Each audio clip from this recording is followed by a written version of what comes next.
लवकरच कर्जमाफी संदर्भात कार्यवाही सुरू होईल अशी प्रतिक्रिया मंत्री जयकुमार गोरे यांनी दिली आहे। तर कर्जमाफीच्या निकषात बदल करा अशी मागणी शेतकरी नेते अजित नवले यांनी केली आहे।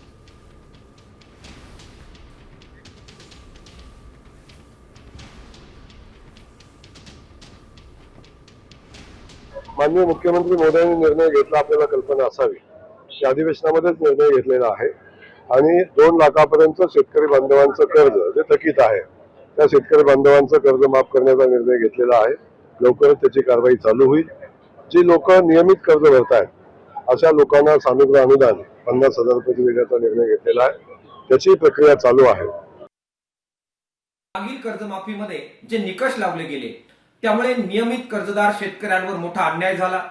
शेडनेटचे शेतकरी, त्याचबरोबर इमू पालन आणि इतर वेगवेगळ्या गोष्टींसाठी कर्ज घेतलेले शेतकरी यांना कर्जमाफीमधून वगळण्यात आल्यामुळे त्यांच्यावर सुद्धा अन्याय दूर झालेला होता।